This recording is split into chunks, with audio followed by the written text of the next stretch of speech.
Welcome back to the Ali Bond Show.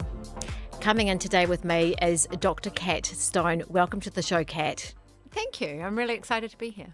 This is a really incredible, inspiring episode on, beauty, resilience, and reinvention. So I'm really keen to do a dive into the last really probably 25 years of life, because your life has been so formidable, and would like to start back, to your career in medicine. And so are you happy to, share how you started out in the medicine world? Absolutely. Actually, I was never going to do medicine. I was going to be a vet. I went with my local vet when I was probably 15 or 16 to help out, and discovered that I was allergic to, I knew I was allergic to cats, but I was also allergic to rabbits, horses, and dog saliva. Oh, wow. Okay. And so being a vet probably wasn't going to be the best option. So I went on to be a people vet. Only a few people I've ever been allergic to, but I basically went into medicine thinking that I was going to combine Eastern and Western philosophies, and that wasn't something that was available back then. Mm-hmm. It's now called integrative medicine. But I ended up falling in love with anatomy and going to the absolute other extreme and doing surgery. And then fell in love with plastic surgery, so came up to Auckland, because I was a South Island girl. Mm-hmm. Came up to Auckland to Middlemore to do plastics. Spent every spare moment I could in plastics theatre. Wow. So with plastics, back then, was that reconstructive plastics? Yes. It was. So that was ahead of appearance medicine? Well, there's a funny story with that, because I was going to do orthopedics, and I had a friend who was a senior plastics registrar who was like, what about plastics? And I'm like, no, I'm not interested in plastics. It's facelifts and boob jobs. And famous last words. And then he's like, oh, it's a bit more than that. Like, why don't you come to theatre with me? And so I'd worked a full day. I was still in Christchurch at the stage. Mm-hmm. I'd worked a full day. Back in the days of pages, we did not have mobile phones. Of course. Yeah. Of course. And so I got like a thing on the page. It's like, come to theatre. I think it was being like 6 o'clock at night. We spent 9 hours sewing a guy's arm back on who'd been through a bandsaw. Oh. And I was hooked. It was amazing. Wow. So that would just, for so many people, that visual would be so confronting. But obviously for you, there was something there that attracted you to the profession, perhaps. Yeah, I mean, I love anatomy. Yeah. And, like, the challenge of trying to figure out, which tendon connected to which tendon and the arm was just, it was so brilliant. It was so much fun. So I've always had a passion for anatomy and procedural things that we can make a specific change with. And I ended up, I loved plastics so much that I ended up burning myself out.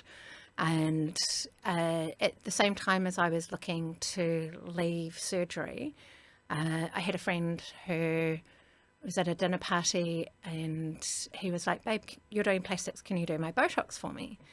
And I was like, what do you want to stick that in your face? In your face for? Mm-hmm. And he's like, no, it's really good. I've used it before. And the reason I was confused about it was I'd used it in cerebral palsy kids, where we put it in their legs to help them walk. Mm-hmm. And so, and we used massive doses. And I was like trying to figure out, like, this thing that we use to help little babies, sick babies walk, sticking it in someone's face for lines and wrinkles. I was like, couldn't quite figure that out. And I basically said to him, look, let me have a look at it. I'll go away, I'll do my research, but don't hold your breath. And I went away and I did the research, and I realised a few things. I realised that Botox was really safe. Especially in the doses that we use cosmetically, because they're tiny, tiny doses relative to what we use medically. It had also grown from being the most commonly performed cosmetic procedure in the United States from being done in a few small clinics in the late 80s to being the most commonly performed procedure by 2000 with no advertising, because it hadn't had its cosmetic indication approved until 2002. And I was fortunate enough to be part of the launch of Botox cosmetic into Australia and New Zealand in 2002, when all of a sudden that happened. And because I guess you're renowned as the appearance medicine queen of Australasia. Because I remember back in the day, it was Dr. Catherine Stone was the woman that you went to if you wanted some enhancements, whatever that may look like. Yes, yeah. I mean, we started out with Botox and very quickly ended up doing fillers just because they go so well together. And then we added in 2004. I had the privilege of training in 2002 and 2003. I had the privilege of training with the pioneers of cosmetic Botox up in Vancouver. So Jean and Alistair Carruthers. Jean was the one who was noticed that these people that she was treating for eye spasm, she had a woman who came back in and was like, really, I love how Jean tells the story. It's way better than I do. She was like, this woman was really grumpy because like I hadn't done it the same way as previously. And when Jean asked the woman, she was like, but your spasm's gone. She's like, yeah, but last time you did it here, and I just look so smooth and serene. And I mean, Jean must be in her 80s now, and she's like, I haven't frowned in 40 years. Oh wow! So it's a lot of tox. It's a lot of tox, and she uses higher doses than I personally prefer. But I had the privilege of training with them and some of the top people in the industry globally at the symposiums that they ran in 2002, 2003 in Vancouver, which is where they're based. And while I was there, I heard about the concept of the medical spa. So in 2004, we launched the Face Place again.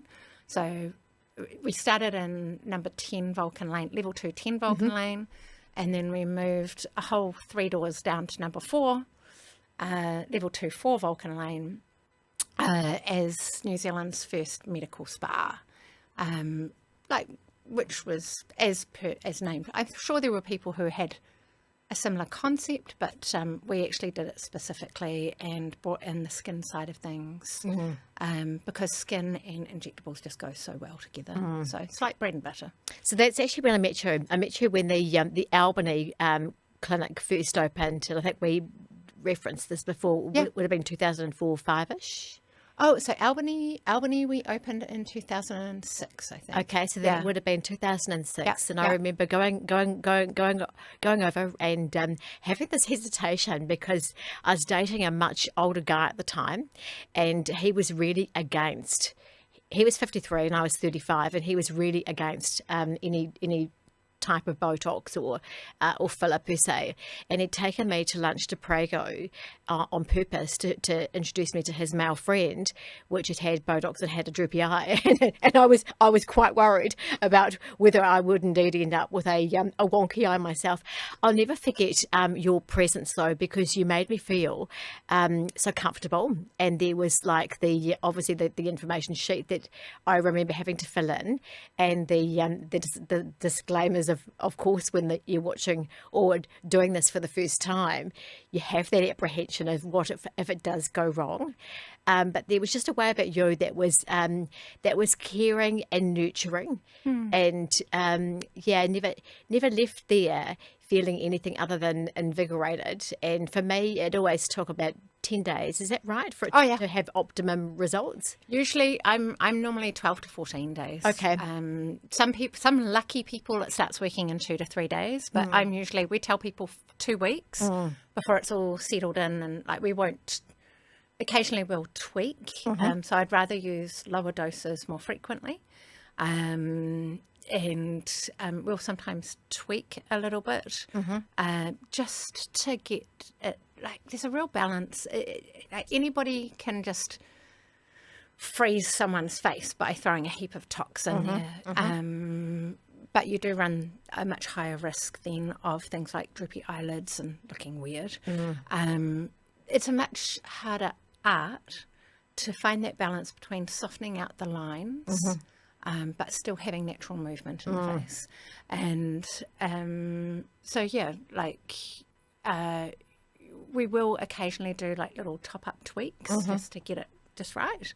But we'll wait 2 weeks. And I mean, we've been trialing so we do regular training all the time. And we had our team training day, must be nearly 3 weeks, 2.5 weeks ago now. And trialing, playing around, there's a whole lot of talk around different concentrations and using different concentrations of Botox, going for a higher concentration and a higher dose, but getting the same amount of spread, but seeing if we can have it last longer with that. So we've been playing around a little bit with that with our team on team training day, and I'm one of the guinea pigs. And, you know, I've noticed that, like, yes, we've got the higher dose here and the higher dose here, but normally where there'd be a little bit of spread and I'd get the lower part of the horizontal forehead lines, they're still like there. And so I'll go back and just do a tiny little sprinkle just to soften that out a little bit and still have movement. But I'm all for it, and you know, I'm a great believer that women should make any choice that makes themselves feel better. And let's take it back to those pioneering days, because, you know, being a trailblazer in your business, you must have struck some hurdles along the way, and highs and lows. You know, with growth, often there's financial restraints and sometimes funding's needed. And did you have those troughs at times? It's been a wild ride. It has definitely been a wild ride. I'm just going to go back to saying about the women. Actually, we have a lot of men. And even good point. The first really time, good point. The first time of my first 10 patients, models, guinea pigs, 8 were actually guys. And so we've seen the percentage of men gradually increasing over the years. And yeah, there's a lot of men these days now where, especially for the grumpy frown, and the tired under eye area, and then also we do sexual rejuvenation stuff as well. So we'll delve into that a bit later, actually, because I'm intrigued about the sexual rejuvenation. Yeah, and intimate wellness. So it's not just the sexual, it's not just sexual rejuvenation. It's also helping this time definitely women with a leaky bladder. So there's like, oh my God, I can talk for ages about it. Yeah, definitely. So I set up my first clinic in Vulcan Lane. Was it by yourself? Yeah. So I basically sold my Pride and Joy, which was my Jeep Cherokee, for I think $15,000. Bought myself a $1,500 Honda Prelude with like leaky roof and growing mushrooms in the back, and cleaned all that up. Oh, wow. And I set up my first clinic on $13,500, which I look back and I'm like, I really wish I could set up a clinic for that price. That is just unbelievable. Yeah. So what did the $13,500 actually buy for you? Okay, so my biggest investment was my treatment chair, which was a vintage dental chair, which I got recovered, and that was $6,000. Okay. And then I managed to like haggle my way. I was really fortunate to have some good contacts at the time. A business friend had a business that was being restructured and had a heap of excess office furniture. So he sold me all my office furniture. So I had like partitions, I had a reception desk, which I got recovered.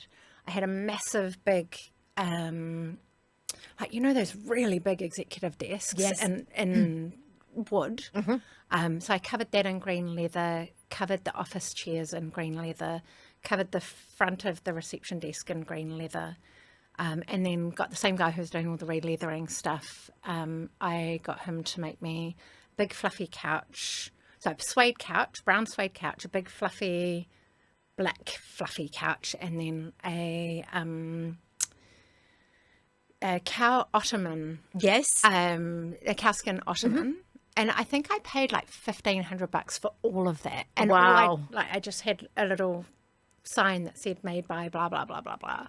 Wow. So yeah, So on a wing and a prayer, you literally started the face place. Yeah. And it was called the face place, wasn't it? yeah, back then? it's been the face Isn't it? place all the way through. Yeah. When we started doing the sexual rejuvenation, we seriously considered whether we had to call it the face and fanny place. Yeah, brilliant. Well, actually, I suppose well, Yeah. I bet there've been some laughters around that. And if you can rejuvenate the fanny, then why can't you a guy's anatomy? Because men have. We do. Okay. We do. So there's a couple of treatments that we do, both men and women. Obviously different anatomy. So for men, there's the P shot, which helps with basically erections. So men with erectile dysfunction, it can help with the dysfunction. We also have a lot of men who have normal function and are like, what if I can make it better? Yeah. And yeah, a really broad range. One of my favourites was a couple who came in where they were buying it for him for his 80th birthday.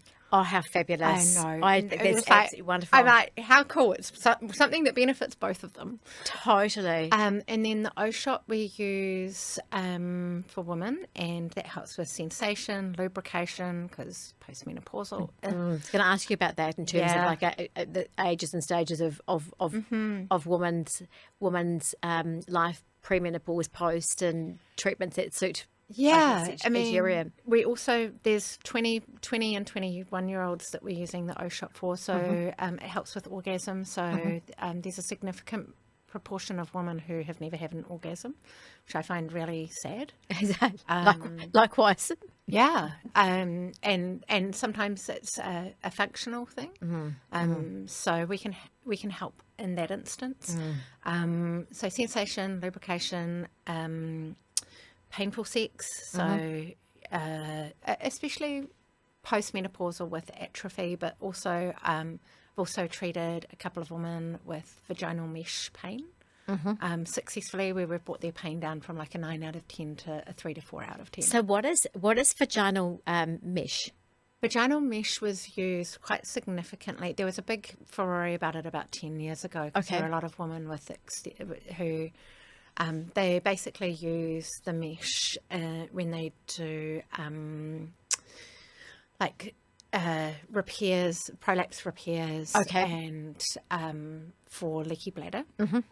And they'll use the mesh to kind of hold the tissues in place. Is it similar to what they use for abdominal surgery? Sometimes, yeah. And I've actually got mesh in my expander boob, which I'm looking forward to having out at the end of this year. But there was a real problem with the mesh eroding through the vaginal tissues and causing extreme pain. And very little that could actually be done for these women other than pain relief. And so, yeah, we've had a few people, but probably by far and away, the most common thing that we use the O-shot for is leaky bladder. Okay. And when we started out, so I trained with the guy who invented it, Dr. Charles Runnels. He also invented the vampire facial, vampire facelift. And which I personally haven't had either of. Girlfriends have and absolutely rave about them. Yeah. And so this is a really great conversation for me, because it's my birthday next month and might be treat time for Ellie coming up. Awesome. Yeah. No. So tell me about if you can maybe tell our listeners and viewers a little bit more about those procedures and what we can expect, I guess, from them would be grand. So vampire facial, I always try to make things as simple as possible. So if you think of facial, it's about skin quality, right? So vampire facial is about skin quality, where we combine the healing parts of your own blood with needling. And then before I met Charles, I saw this and I was like, we can do that. We don't need to do the vampire facial side of things. And then I actually tried to replicate it and drew my blood, got it spun down in the centrifuge, got out the product that we use. There's some restrictions of what we can say because of therapeutic advertising guidelines. I was going to drop a word and I'm going to refrain from it actually. I think you can use it. Is it plasma? Not sure I can. Is it plasma? Platelet-rich plasma, but I did not say that. Yeah, we can edit that out. Yeah. So, yeah, I got one of my nurses to draw the blood, and I was getting the girls to try it out, and we stuck the plasma into, we had a special machine at the time that allows you to infuse a solution while you're doing the needling. And we stuck the plasma in it, and it like went everywhere, and it went frothy, and it was a disaster. Yeah. And so I basically got my plasma and mixed it with a whole lot of different things to be like, okay, well, what's it gonna work best with? Not surprisingly, it worked best with the hyaluronic acid serum that we put into the machine normally. And so we started using it with we trialed just needling alone on one side, and we now call it the Vampire Facial Plus. Okay. I now have official sign off from Dr. Charles that I can call it that. Can't it's a licensed. Can't we call it a nicer name than Vampire? It was the first thing that I said to Charles, and he's like, "But you remember it, don't you?" Yeah. So You do. He's actually good point. Yeah. But yeah. So Vampire Facial is needling plus the healing parts of your own blood, and we add in a hyaluronic acid serum because we've actually discovered that it makes the results even better than just standard Vampire Facial. And I believe that's become a lot more common practice. But we did that back in 2005. Gosh, 10 years ago. 20. Oh, no, 2015. Sorry, 2015. Yeah. Yes. 2000. It was 10 years ago. You've always been a pioneer, though. Right up there with the advancements that is global, which is pretty phenomenal for Australasia. Yeah, I mean, think. we were using the healing parts of your own blood from 2005, 2006, and I met Dr. Charles in early 2015. No, 2014. I met him, did the training in 2015. Initially, I was not going to do the sexual rejuvenation side of things. I'm a hair up girl, so do breast lift, facelift. So facelift is a combination of healing parts of your own blood and dermal filler, and it's about the shape of the face as well as getting a little bit of a glow. So it's kind of a nice for people who don't want to, who are a little bit nervous about dermal fillers. It's kind of like a baby step. So there's a little bit of like a tiny little smattering of filler combined with the healing parts of your own blood, which then stimulate your fat pads in your skin. So yeah, we did the training, and I'd said to Dr. Charles, look, I'll do the training in the breast lift. I'm interested in the facelift and the facial. But I'm like not really interested in anything south of that. So I got another GP who was working with us to do some training in there, and then I'm curious, just curious. I would have to be curious. It's just my personality. I know, like you get it. And so I was like, I'm going to go in and sit in the training, and then I was like, that's kind of easy. I'm pretty sure I can do that. And I'm just really honest with people. I'm not going to diagnose anything. This is purely I'm wielding a tool and pretty good at it. And then, so I did the training and did my first injection, and then Dr. Charles was like, well, if you're going to be injecting people, you have to have the treatment. And I'm like, I don't really need it. I haven't had kids, and I really do not have any problems in that area. And he was like, yeah, but you need to see what it feels like. And I was like, okay. I actually think that is really solid advice, that you actually, whatever you're offering in the way of a product, that you actually are aware of yourself from like a consumer's perspective. Absolutely. And we do it with everything else. I was just like, I'm a little scared about if you're going to make that better for me. I'm like, I think I'm going to like stop breathing and die. Yeah, classic. But yeah, we did it story. and it was awesome. And the results. Great. Brilliant. Yeah. Grand. Yeah. Okay. So you've now, we've got Vulcan Lane. You moved to Albany. We still had Vulcan Lane. So we did first Vulcan Lane, 10 Vulcan Lane was 2001. We moved to 4 Vulcan Lane 2004. We held on to Vulcan Lane and opened Albany in 2006. And then I was on a TV program called 10 Years Younger, which went to about, I think it was 44 or 47 different countries.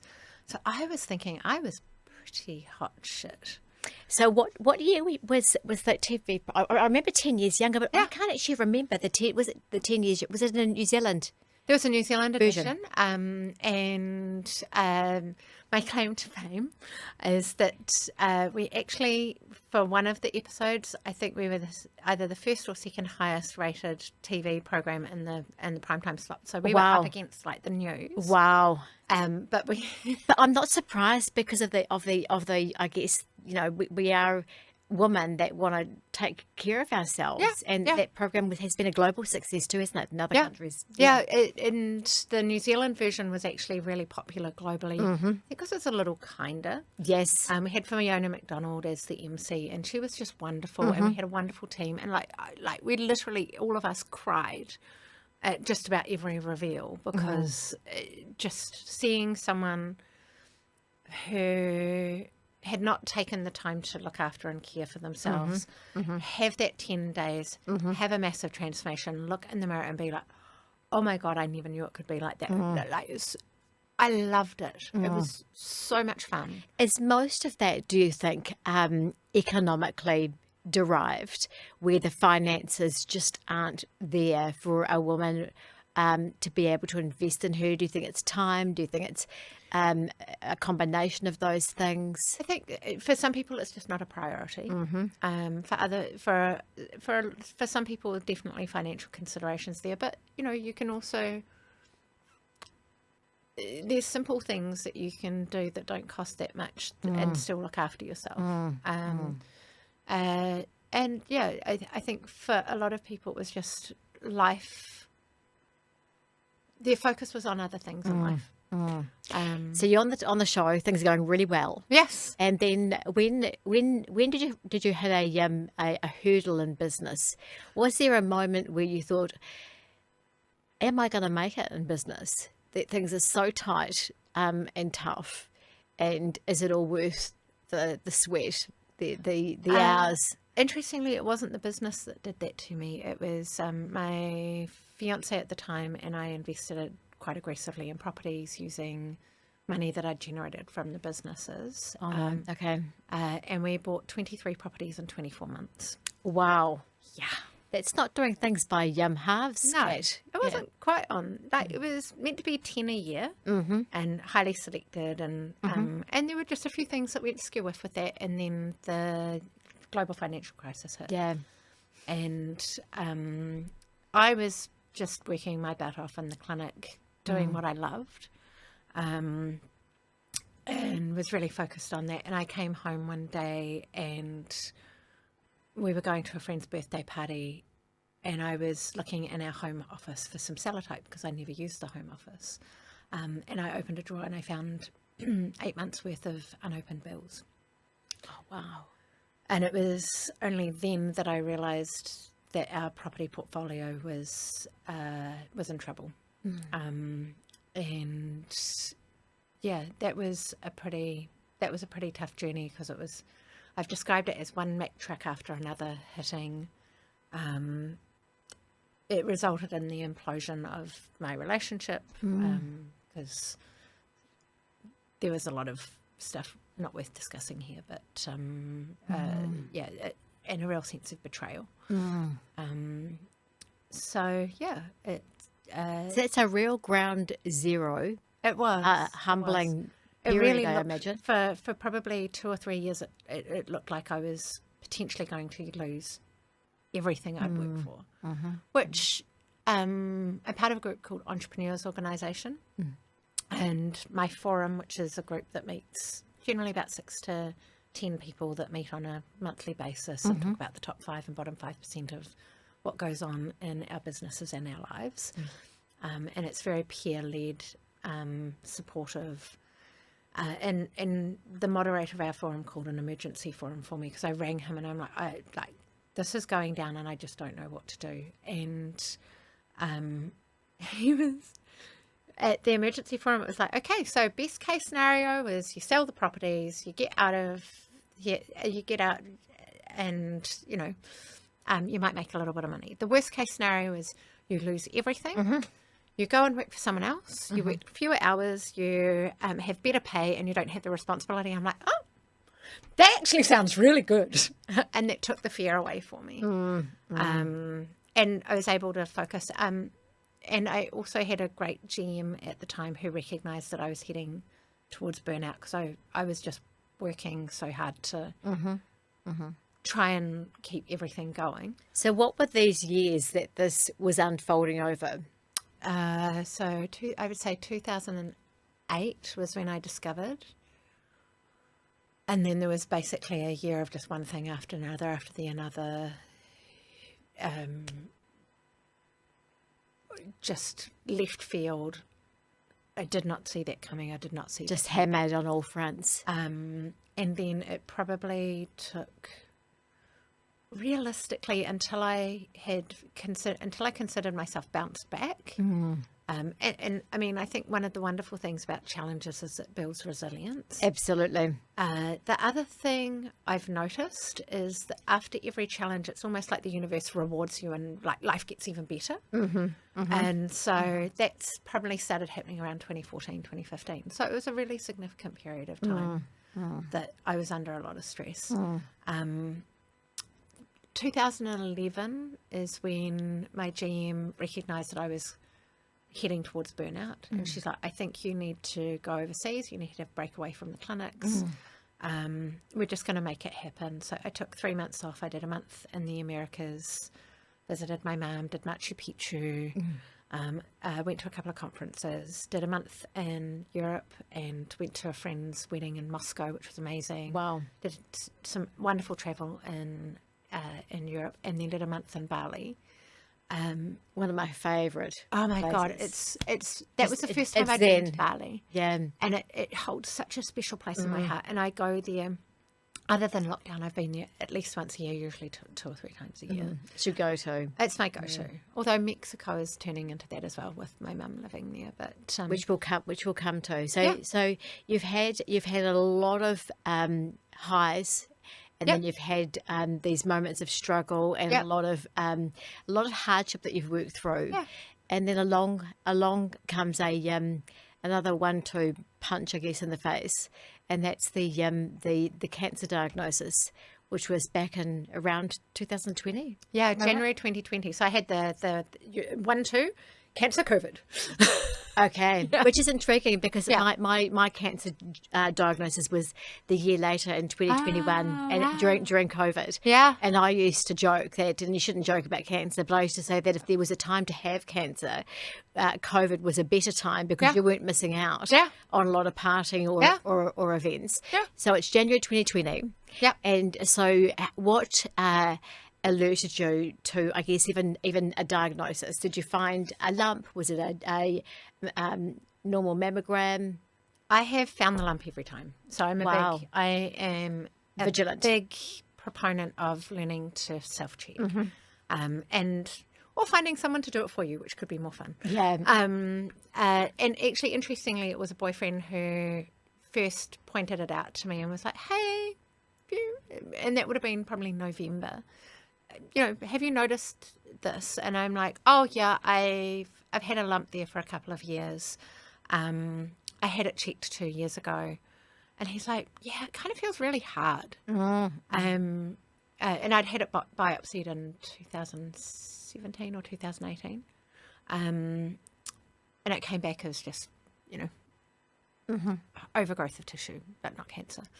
And so I felt it, and I don't know if you have ever had this described to you, but the way that breast cancer often can feel is like if you bend your finger and rub your knuckle, it's kind of that hard, kind of knobbly feel. Do you know, mine was actually discovered. I discovered my own under my left breast, and I'd had implants put in after breastfeeding robbed me of my great hooters. Yeah. And so I found a really large spiculated mass Wow. that was about 5 centimetres ish. That's huge. Yeah, and so then when I found that, I actually said to my then my then husband, Yeah. can you feel this? And he said it's been there for, I shouldn't know, he said it's been there for ages. And so I actually found mine, Yeah. and it was hard. Yeah. And it was my first thought was, oh fuck, I've got a ruptured implant. Yeah. Was my initial thought. Yeah. So you found the lump, Yeah. and then And then I was like, life's busy. And like November, December is our busiest time of year. I'm like, I've got to see patients. Catherine. I'm like, I don't have time to go and get it checked. And don't know. Do you remember Helena McAlpine? I sure do. Yeah. I sure do. So Helena was one of my dear friends. Like I actually introduced her to her husband first time they met. So why did you not? Like she started turning up. So I at her after party, at her funeral, she's like, I don't want to wake, I want an after party. And I ended up she was into arts and crafts. She was a very big personality. And I ended up finding some glitter in the arts and crafts corner of her party. And I decided that everybody would be, like Helena would want everybody to be covered in glitter. And so I became the glitter fairy. And I'm a believer in signs, and so Helena turns up to me as like a little bit of glitter, and I was finding glitter in the weirdest, like big burly men, and I'd be like, "What's that?" Oh, there we go. There's some glitter. Wow. She kept coming up in conversation. Breast cancer kept coming up in conversation. I went to the jazz festival on Waiheke, and there was like the spitting image of Helena even spoke like her on stage. And then as I was going back on the ferry, I started talking to a lady, and she's like, oh, yeah, I'm just recovering from breast cancer. And I'm like, okay, yeah, I've got to get something done about this. So, yeah. And my friends were telling me I needed to sort my stuff out. And so, yeah, the soonest I could in January, I went and got an ultrasound because I had implants as well, a mammogram and ultrasound. And the radiologist did the mammogram first. The radiologist comes in and is like, can't see any change on your mammogram. I think this is just going to be a formality. And he starts scanning with the ultrasound, and we're chatting away. And then he stops, and his face changes. And he gets really focused, and I stick my head around the corner, and I can read an ultrasound. Of course you can. And yeah, I didn't say anything, but I just had tears that started coming down my face because it showed all the signs of cancer. And he looked at me and was like, "Are you okay?" And I'm like, "Yeah, I know what that means." He's like, "What do you do?" And I'm like, "I'm a doctor." And he's like, "Okay, cool. It doesn't look great. Let's do a biopsy. Let's go back and have a look at the mammogram." And like you, it's the left side, but it was tucked right up in here. Okay. And I caught it when it was under a centimetre. And so first time around, I was really fortunate that I just had a lumpectomy. I then so lumpectomy. So 28th of January was my diagnosis. 28th of February was my surgery. I think 23rd or 25th of March we went into lockdown. And I was meant to be flying to Monaco for like one of the biggest conferences in our industry for the year on the 28th.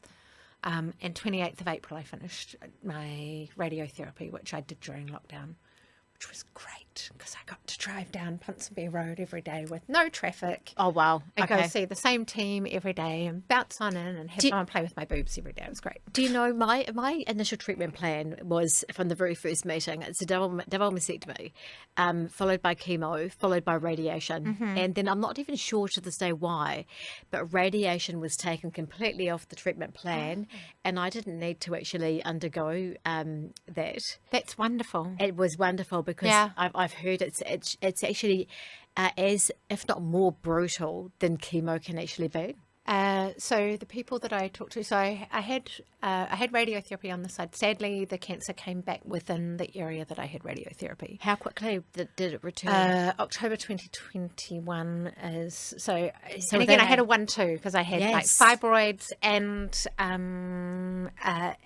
a lump, a painful lump that came up all in the space of a week. So as I got the news that the cancer had come back as I was walking into my pelvic ultrasound for the fibroids. Oh, gosh. Over the phone. Yeah, Wow. because Of course, it was COVID times. Yeah. and then the radiologist, the radiographer, sorry, is like scanning, and because she's a radiographer, she can't. She knows what she can see, but she can't comment. No. on it. And again, like you pick up on these things, and her face changes, and she's like, "No, the radiologist will get back to you." And yeah, I had fibroids, but I also had this unusual mass beside my left ovary that they weren't sure what it was. And so I had end of October, I think it was, or maybe it was 1st of November, I had a DNC to clear out all the fibroids. And they were like, we're just going to watch and wait for the lesion on here, because I remember my gynecologist, I saw the gynecologist and plastic surgeon on the same day. My gynecologist was like, Yannick might want to do a diet flap. I'm like, he's not going to do a diet flap. I'm going to have an implant reconstruction. I've got implants already. I know what the drill is. It's going to be fine. And I get to Yannick and he's like, I really think we should do a diet flap, which is a 9-hour surgery, 2 to 3 months recovery. 3 surgeons doing, basically taking your tummy and making it into your boob. Okay. So that wasn't an option for me because I was so teeny tiny. There was nothing to take. Yeah. So with me, they did like I call it a combo. Or a combo special on the chopping block. Lactosai with a. It was literally they removed everything, skin sparing only. Yeah. Removed the nipples, and they just under the skin they pushed the implants. Yeah. And because I'd had teardrop implants when I had them as a breast enhancement. When you have breast tissue over them. I thought I'll take the round ones, and probably worst like decision ever. So they do the whole like and you can see the can you see the edge of them? Is that very uncomfortable. Yeah. But you know, I'm still on the planet. So you're back. So that's the important thing we come back to, isn't it? It's like I was going to ask you about this. So you're going through this, and I guess you referenced that you can read like a medical slide or a scan. I obviously have got no medical background, but I could actually feel in the room with the first woman that did the ultrasound. I knew instantly within 5 minutes that it was bad because her whole demeanour just shifted and there was very little chit chat. But I could tell where her time was like under the left arm and right round that for a long time. Yes. And I actually asked the question. I said like, has an implant ruptured? And she said both implants are intact. And so that was like, I know this is bad, but I guess you've got that double-edged sword because you've got obviously knowledge from a medical background. Of obviously treatments available, and but you're now in a patient mode. And so how doctors are awful patients. I was going to ask you about that. I imagine you must. I imagine you must be because you've got the knowledge. And so what was that like for you? I mean, after Yannick told me he wanted to do the diet flap, I went home and cried for 4 days. I'm sure you did. Because I used to work with Yannick in the hospitals, and part of the reason I went to him, he did my original breast implants. And then when I went back, when I had to have reconstruction, I was like, I'm going to go to Yannick because I had seen everybody's work all lined up and his is just outstanding. And I had seen the worst of what could happen. So what I said about dermal fillers with, a blocked blood vessel,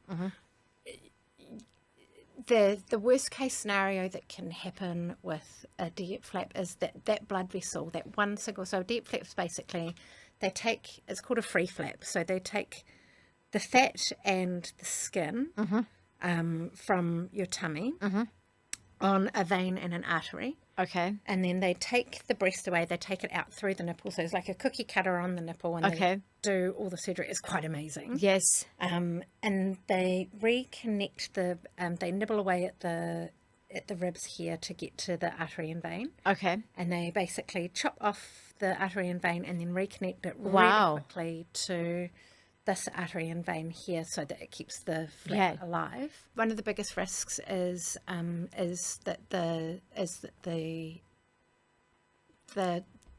flap doesn't take. So either there's a problem with the vascular supply, it's unlikely to be rejected in the traditional sense because it's your own stuff. But they monitor you. So for the first, I was having hourly checks for the first 12 hours, 2 hourly checks for the next 12 hours, 4 hourly checks for the next 12 hours. And you would have been on high alert, I imagine, being a doctor yourself. I was completely knocked out on drugs. Okay. But they just had to wake me up every hour to test everything. So the morphine, right? But I had seen women who had flap failure, and I knew that was a risk, and I knew what the worst potential side effects could be. So someone else might be like, oh cool, I'm going to have a DIEP flap, whereas I was like immediately into like worst case scenario, as our brains do. Yes. Sadly, I had a girlfriend, so I don't know if you found this, but you develop a lot of breasty girlfriends. I actually found solace. I had a podcast a few weeks ago with my best male friend of 32 plus years. And for me, I found the greatest support, whilst my immediate family and besties were amazing. Yeah. The best support came from, I call them randoms, that became my besties, because they had walked the path ahead of me, and so they were able to impart wisdom, encouragement, and they became my daily go-tos. Yes. And so, I do understand that. And along the way, you lose some incredible people that have fought just as hard as you do or I've done, and they lost their lives. But like Helena, it's a hideous disease. And so you've gone through cancer. Is this the third time that it's come back? Yes, so yep. So it's third and final. Yeah, absolutely the final. So it's the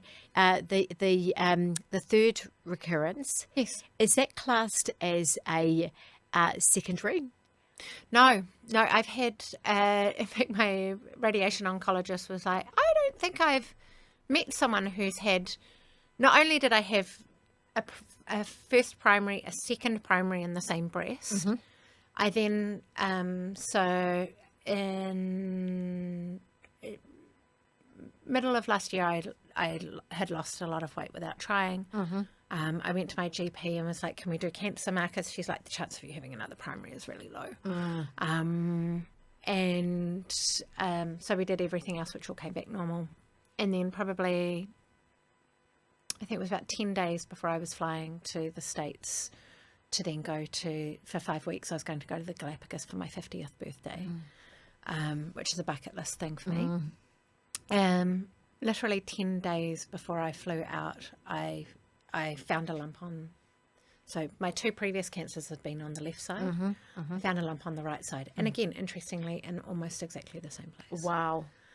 And so the histology of the 3, has it been the same variant? No. Type? So interestingly, initially they thought it was just a high grade precancer. Okay. But because of my history, they were like, you need to go in and have a mastectomy. We're just going to go straight to mastectomy. We're not going to muck around with lumpectomy. Okay. I find that intriguing because I've got a family member at the moment, and I go back to 2021 when double mastectomies and mastectomies were quite a common treatment plan, if you like, or recommended plan. And a family member's going through this, and the breast surgeon actually said, look, we've actually changed, and we're doing far more lumpectomies now than we were back then, because medicinally things have evolved. So this time round it's a full one single mastectomy? Yeah, just because of my history, Okay. and because I don't tolerate tamoxifen. They basically said, let's not muck around. And my oncologist is amazing. And she's like, I've just got a bad feeling about this one. I think we need to get it out. And I mean, I was in the States. I'm like, it's a high-grade precancer. Can I wait until after my mum's 70th in November in Mexico? Okay. And she was like, yeah, like, let's just do, my breast surgeon was like, let's do some scans when you get back and see how it's going. If it hasn't progressed, then we'll feel comfortable, like, leaving it a little bit longer. And again, it's one of the, you kind of, as a medical person, you kind of know how to push the system a little bit. And yeah, so I went in for a scan the first week that I was back from the States in mid-September. And it came up that there was not only this, there was also some calcification up in the breast. Okay. So they biopsied both. Oh, no, sorry, they'd biopsied both before I left away. They did the scans and they found the opposite way around. The ultrasound didn't show any difference. This time the mammogram showed, so I think, calcification is associated It with, is, yes. it basically showed like a snowstorm of calcification. Wow, okay. And so they were like, let's just go straight into mastectomy. So 7th of October, I had a mastectomy. And I went into the breast surgeon being pretty confident it was just going to be high-grade precancer. That's the end of my journey. Thank you very much. No more breast tissue, so no more breast cancer. So I got a real shock. And again, you can tell, like, I walked in, I could tell by her face something wasn't right. But I had not one, not two, but 3 different invasive cancers in the breast, and a different one again in my lymph node. Wow. Wow. And so You don't do things by half by any means. no, and so I've affectionately termed it the zoo. Yeah. Because Oh, like, zoo in it's the all zoo. different things. And, Yeah. Is that, I've not heard of that. No, no. Actually, in all my conversations, and I've had plenty. yeah, Yeah. Are they hormone based? they were all hormone based. Well, yes. one was too small to do the testing on. It was Okay. only 3 millimeters. So this appears to be like a new type of am I right? But the hormone cancers are becoming more prevalent Yeah. than ever before. Yes. And so in your own opinion, not medical, Yeah. have you wondered whether our diets and are playing a part in this? Diets are a contraceptive pill. Okay. Yeah. I have not deep dived enough into that side of things to feel like I've done it 5 years ago, but I'm not up with the most recent research, so it'd be irresponsible of me to talk to that. But yeah, I made significant changes in my diet after the first one. I was already really healthy with my diet. Like everybody was like, how did you get cancer? I just launched a book about how to grow younger with great food. And we talked about hormone endocrine disruptors and everything else in the book. And then, yeah, I exercised, I had a great life. I ate well. I practiced what I preached. Do you know, I haven't met anybody in my journey with my own cancer that hasn't had a real significant amount of stress in their lives and the years building up to their diagnosis. Yep. And I have a saying that, avoid stress and dickheads as if your life depended on it, because it truly bloody does. And so you concur. you're kind of like fairly recent from your last surgery, and you've gone through chemo. And what would you say has been the hardest part of such a significant cancer journey for you? If you had to say that there was the I know all of it's a shitstorm, and all of it's hard, and there are those moments where you just feel so broken. But has there been something that stood out as being a bit harder to actually process? Yeah. The hardest part for me, and it's going to sound really weird that I get so upset about it, but and I still get upset about it. The hardest part for me was not being able to go to my mum's 70th in Mexico. I mean, I had the initial mastectomy, and then because I had a positive lymph node, like when I had the mastectomy, it was looking like I still might be able to go. But because I had a positive lymph node, I had to go back, and they were saying having full axillary clearance. And again, I was like, this was where I knew too much. Like, this is my dominant hand. It's my injecting hand. Risk of lymphedema is really high after having axillary clearance. And I was like, and I really want to go to my mum's 70th. And I was finding every excuse I could to try and put off having the axillary clearance so that I could go to my mum's 70th. And it took, I had a girlfriend of mine who I supported her through cancer, then she was supporting me through cancer. And sadly, her cancer's come back, so we've now flipped again. Okay. But I rang her and I rang two of my doctor friends, and they're all like, babe, you just need to get this out.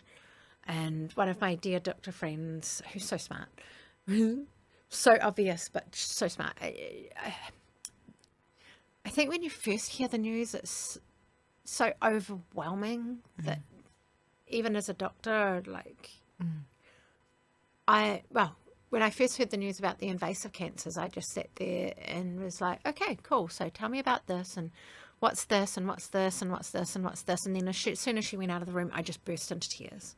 And it's that, I think, is the hardest part, is so overwhelming, and trying to make all the right decisions. So how, with that mindset. And yeah, I had a friend of my friend Sammy was like, you can't go to your mum, so why don't you ask her to come to you? Like, cancel those tickets. And I'm like, oh my God, that's genius. So yeah, having my mum helped, and I've been so blessed to have a really amazing support crew all the way through every journey. I've had an amazing support crew. my family member that's recently been diagnosed, Yeah. you know, she actually rang me last night, and we had a great chuckle, actually, because she said at the moment, she said, I've got to rely on some bloody humour. Yeah. And she said she said it was like this. She drew a map, and she actually sent me on Messenger this drawing of the type of cancer that my family member has. Yeah. And she goes to me, let's build a house. And she did like the play school music. I love here it. are the walls, here is the door. And she said, you know, it actually meant nothing to her. Like, she was so bamboozled by what was being drawn. Yeah. It made medical sense, but it didn't make any sense to her at all. So she felt like she left that appointment, she was actually none the wiser. Yeah. As to what comes. Yeah. I guess what comes next. Yeah. I'm going to ask a couple of questions. What advice would you give to a young woman that had, take it back to your Jeep Cherokee, where you traded in your asset to fund your business? What would you say to a young woman, or actually man, that had a vision for their own business? Would you say, you know, get rid of all your assets and put everything on the line and just go for it if your soul is calling towards it? Or would you have a more measured approach? What advice do you think you'd give to that person that was like a you back then, where you had this vision? You're young. You're young. If you lose it all, then you've still got time to do other things. I would say to them to learn as much as possible about, if they haven't been involved in business before. Like, I was lucky growing up. I had parents who had businesses, and then I'm a doctor. I've not had any training in business. I went and did every business course I possibly could, and I've been really fortunate to have some good mentors over the years as well. So I would say absolutely go and do it. And also be smart about it. Like, learn as much as you can about because you can be, one of the books that I read when I first was setting up the business was The E-Myth by Michael Gerber, or E-Myth Revisited, which talks about how people take their passion and make it into a business and then end up hating it because they don't have, all of a sudden it's become a job. And the way to avoid that is to put systems around it. So Yeah, like learn as much as you can, get some great mentors, and work on your systems. Would be my advice. But go ahead and do it. Absolutely, you'll regret it if you don't. Yeah. And let's take the question to I guess a cancer diagnosis. What would you say to a woman that is given the news that we found breast cancer, and this is what we advise as a treatment plan? One of the things I will often offer to my friends, not just for the cancer side of things, but for anything, is to go in and sit with them and take their information in, and then be able to have that information for them afterwards, and if they need to, kind of translate what the medical speakers. And so I think that is something really helpful, even if it's someone non-medical, but someone who can just take that information down, because like as soon as you hear the word the C word, everything else just goes out the window, because all of a sudden you're looking ahead to, cancer. Oh my God, I'm going to have chemo. What am I going to do? What do I have to do before this? This is, for me anyway, is where my mind immediately jumped to, even as a medical person.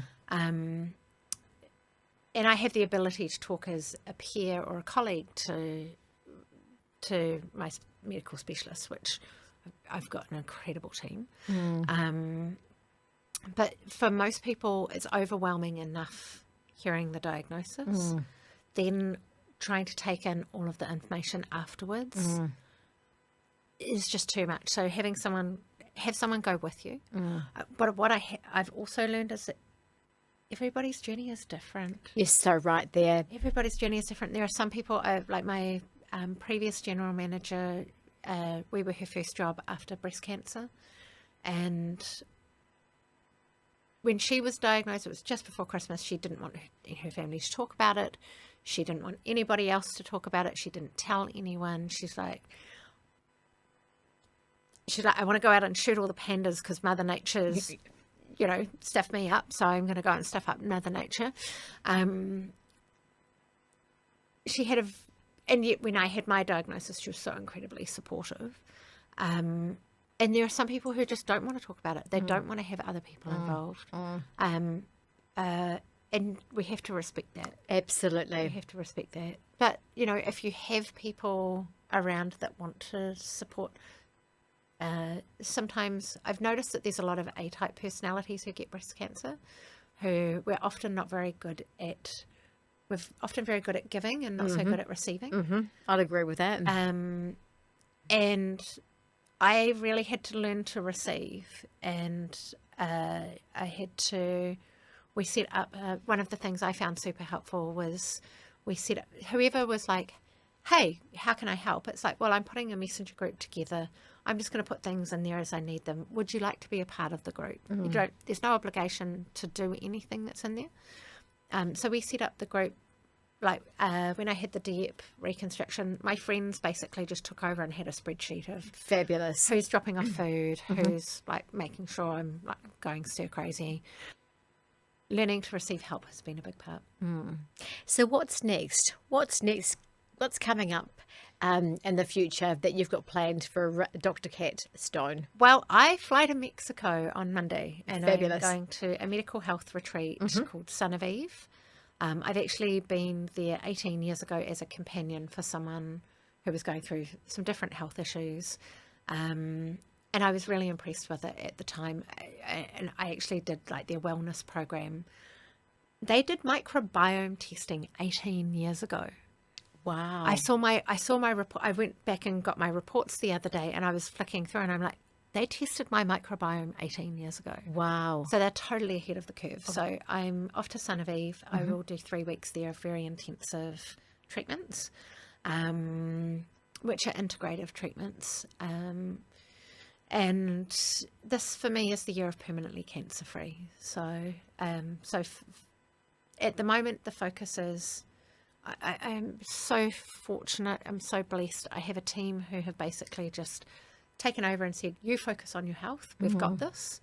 And, yeah, for now, for this year, my focus is permanently cancer-free, and I want to be in the best shape of my life by the end of this year. Beyond that, who knows? Once you go through something like this, as I said, it's like the universe balances things out by, okay, you've gone through a really tough time. Now let's make it amazing for you. So I'm looking forward to that part. Absolutely. And we're dialing that in for you. It's been an absolute privilege. And I certainly want to get you back on it for another conversation where we delve in more into the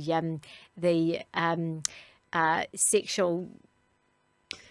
intimate wellness, sexual rejuvenation. So it's right, I need the right terminology here. Sexual rejuvenation. Yeah, definitely believe there's an episode that we could do and delve into that. Totally. Would love to have you back for that. Yeah. You literally are the queen of appearance medicine in Australasia. You're the queen of confidence, finesse, and you are absolutely the queen of resilience. It's been such a privilege to have you here. It's been wonderful. Thank you so much. It's been a fun conversation. Thank you so much. And to all my listeners and viewers, love your life and own your journey, and hit that subscribe button.